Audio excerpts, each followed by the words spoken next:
थोड़ा सा अगर हम मौजूदा मुलाकात की बात करें, थोड़ा सा अगर रीसेंट पास को देखते हैं, एक वो वक्त जो बाइडेन की गवर्नमेंट है, मिलना तो दूर की बात, किसी का फ़ोन भी नहीं आया, और उसके बाद फिर ट्रंप आते हैं, ट्रंप के साथ खान साहब की मुलाकात होती है 2019 के बाद, अब ये मुलाकात हो रही है। इसकी अहमियत बहुत ज़्यादा थी, लेकिन उस वक्त जो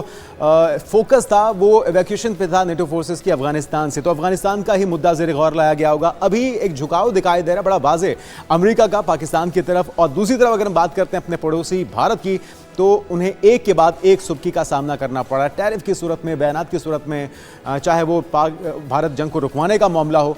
तो इस तनाजुर में इस मुलाकात की अहमियत कितनी ज़्यादा थी? पाकिस्तान का सऊदी अरब के साथ दिफाई मुआहिदा हो जाना, गज़ा का मामला, कश्मीर का मामला, बगराम एयरबेस के वापस लेने का मुतालबा, तो इन सारे सिनेरियो के अंदर आपको क्या लगता है किसको किससे क्या चाहिए था और कौन किसको राम करने में कामयाब रहा? Thank you so much. मैं अभी भी वाशिंगटन डीसी से एक ब्लॉक के फासले पर उसी होटल में मौजूद हूँ जहाँ पे वज़ीर आज़म साहब एक दिन ठहरे हैं, अभी कुछ घंटे ठहरे, और उसके बाद वो न्यूयॉर्क वापस चले गए हैं। मैं समझता हूँ कि आपने काफी चीजें तो खुद बता दी हैं। इस मीटिंग की इम्पोर्टेंस को जरा आप देखें जरा गौर से कि 2 दिन में तीसरी मुलाकात जी, दो दिन में तीसरी मुलाकात डोनाल्ड ट्रंप साहब के साथ, पहली दफा साइड लाइन पे, उसके बाद 8 सदूर के साथ, और आज तीसरी मुलाकात। दूसरी तरफ एक कंट्री जो कि आपका पड़ोसी है, जिसको विश्व गुरु कहा जाता था, जो खुद कहते थे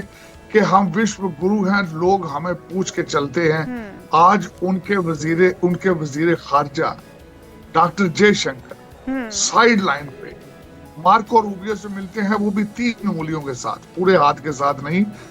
3 उंगलियों के साथ। और मैं समझता हूँ कि इस वक्त अगर देखा जाए, आपकी सफारती कोशिशें, आपकी military diplomacy is touching the roof. अच्छा तरह साहब, यही तो बात है जो थोड़ी सी पाकिस्तानियों को खटक भी रही है। गो कि ये बहुत बड़ी खुशाइन बात है पाकिस्तान के लिए कि पाकिस्तान के साथ डोनाल्ड ट्रंप साहब के इतने अच्छे ताल्लुकात का होना और बार बार मुलाकात का होना, और ये तीसरी मुलाकात जिसका आप भी जिक्र कर रहे हैं, ये अंदेशे भी हैं कि कहीं कोई मुतालबात तो नहीं किए जा रहे पाकिस्तान की जानिब, पाकिस्तान से, क्योंकि जो अफगानिस्तान की एयरबेस है, बगराम एयरबेस का तस्करा डोनाल्ड ट्रंप साहब ने हालिया ही दिनों में किया, और फिर वो उसे हासिल करना चाहते हैं, तो कहीं पाकिस्तान को एक बार फिर से इस्तेमाल तो नहीं किया जाएगा? क्योंकि पाकिस्तान के साथ अचानक से इतने मेहरबान रवैये और इतनी मेहरबानी और इतनी मोहब्बत का इजहार सिर्फ 10 मई के वाक़े के बाद से हम ये ना सोचें कि पाकिस्तान को बहुत बड़ी ताकत बन गया। गो कि पाकिस्तान ने अपने आप को मनवाया है, लेकिन डोनाल्ड ट्रंप साहब का इतना इंप्रेस हो जाना पाकिस्तान से, लगता ही है कि दाल में कुछ काला भी है या फिर सब साफ है? देखिए, कुछ पाकिस्तानी तो हमेशा परेशान रहेंगे, कुछ पाकिस्तानी बिल्कुल पाकिस्तान के साथ नहीं है। इस वक्त अगर देखा जाए तो केपीके के अंदर देखें मिसाल आप उनकी, वो मुसलसल पाकिस्तान की बजाय टीटीपी के साथ हैं, और कुछ और दूसरे पाकिस्तान के एंटी, कुछ पाकिस्तानी इस वक्त आज भी पाकिस्तान की दुश्मन जो कुर्ते हैं उनके साथ चल रहे हैं। भारत की एक प्रॉक्सी नजर आ रहे हैं, वो तो हमेशा परेशान रहेंगे, इसमें कोई शक नहीं है। लेकिन आज अगर देखा जाए तो 10 मई 46 मिनट 45-46 मिनट की एक जंग है जिसने पाकिस्तान की किस्मत को तब्दील करके रख दिया है, इसमें कोई शक नहीं है। अच्छा, इसको मैं अगर कहा जाए तो आप इसको कहा जाए तो मिलिट्री डिप्लोमेसी है आपकी। और दूसरा, उसके बाद आज देखें उसी 46 मिनट की जंग के बायस आज आप सऊदी अरेबिया के साथ एक डिफेंस एग्रीमेंट साइन कर रहे हैं। आज उसी जंग के बाद देखा जाए तो यूएई, कतर और दूसरे ममालिक किस तरीके से आपके साथ एक दूसरा मुद्दा भी तो हो सकता है कि क्या ये जो मुस्लिम ब्लॉक बनने जा रहा है, इस तनाजुर में तो नहीं मुलाकात हो रही कि डोनाल्ड ट्रंप साहब को इस मुस्लिम जो ब्लॉक बनने जा रहा है उस पर कोई एतराज है, या फिर वो नहीं चाहते कि तमाम गल्फ कंट्रीज जो है, गल्फ कंट्रीज इकट्ठे हो जाएं, नहीं वो उनको ये बर्दाश्त हो रही बात, ये भी तो हो सकता है ये मुलाकात का तनाजुर कुछ और हो?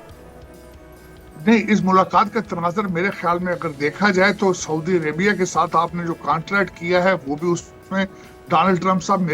मुझे जाती तौर पे अगर देखा जाए तो डोनाल्ड ट्रंप साहब की मर्जी के खिलाफ वो कॉन्ट्रैक्ट नहीं हो सकता। और दूसरा, अगर देखा जाए तो जिस तरीके से यूएई और दूसरे ममालिक के आप करीब से करीब आते जा रहे हैं, आपका क्या ख्याल है डोनाल्ड ट्रंप साहब की मर्जी के बगैर हो रहा है? Absolutely not. लेकिन क्या डोनाल्ड ट्रंप साहब ये चाहते हैं कि उस रीजन के अंदर जो एक वैक्यूम क्रिएट किया गया है, उनके नॉन नेटो एलाइज जिस तरह के पाकिस्तान का जो स्टेटस है वो उस रीजन के अंदर पाकिस्तान और दूसरे उनके इत्तेहादी जो हैं उनका इंटरेस्ट प्रोटेक्ट करें। यस, मेरे ख्याल में ये दूसरी बात जो है वो अच्छी नजर आ रही है। और वही एक बात जो है वो ठीक है मेरे ख्याल में। 8 मुसलमान ममालिक के सदूर जो डोनाल्ड ट्रंप साहब के साथ जिन्होंने मुलाकात की थी उस देर जो सब के सब, जिसमें टर्की इंक्लूड है, जिसमें कतर इंक्लूड है, जिसके अंदर मलेशिया मौजूद है, ये सारे के सारे ना सिर्फ डोनाल्ड ट्रंप साहब के साथ उस खित्ते के अंदर अमन के दाई हैं, चाहते हैं, जो गजा का हल चाहते हैं। और उसमें अगर देखा जाए तो पाकिस्तान उसी फहरिस्त के अंदर सरे फहरिस्त है। उसके अंदर हमारे फील्ड मार्शल साहब मौजूद हैं, उसके अंदर हमारे जो वज़ीर आज़म है शहबाज शरीफ साहब उसके अंदर मौजूद हैं। और आज ना सिर्फ मैं समझता मुझे बल्कि पाकिस्तान, हर पाकिस्तानी का सर जो है वो फख्र से बुलंद होना चाहिए। बिल्कुल, यही वो लोग हैं, यही डोनाल्ड ट्रंप है जिनके और